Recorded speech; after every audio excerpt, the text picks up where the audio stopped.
各位观众朋友，大家好，今天我要给大家讲一个关于唐代诗人韦应物和他女儿之间的故事。这不仅是一首诗的解析，更是一段感人肺腑的父女情。故事的名字叫《宋阳仕女》。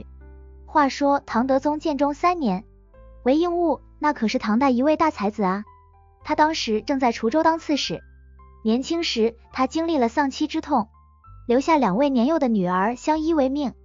时光荏苒，大女儿长大成人，即将远嫁大理平氏杨陵。可想而知，这对父亲来说既是喜事又是忧事。临行前夕，他挥笔写下这首《宋阳仕女》，以寄托不舍与叮嘱。我们先来听听这首诗的原文吧。永日方凄凄，出行复悠悠。女子今有行，大江溯轻舟。尔悲苦无事，抚念一词柔。又为长所欲，两别期不休。对此结衷肠，一往难复留。自小缺内训，是孤以我忧。赖兹托令门，任序数无由。品检成所上，自从起代州。孝公尊父导，容止顺其由。别离在今晨，见尔当何秋？居闲始自遣，灵感忽难收。归来是幼女，灵泪原应流。听了这首诗，大家有没有觉得这满满的离别愁绪扑面而来？下面就让我给大家细细解读一下这首诗。诗的开头2句，永日方凄凄，出行复悠悠，写出了诗人那漫长忧伤的日子。从女儿婚事定下的那一刻，他就日日愁绪满怀。更让他难过的是，这并不是普通的出嫁，而是要远离家乡，乘舟溯江而上，去往异地他乡。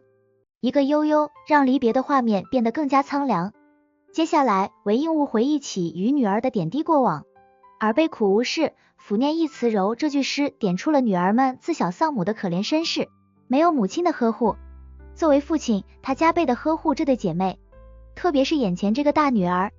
而如今姐妹俩要分开了，离别时哭得泣不成声，诗人的心啊，仿佛被揪住一般难受。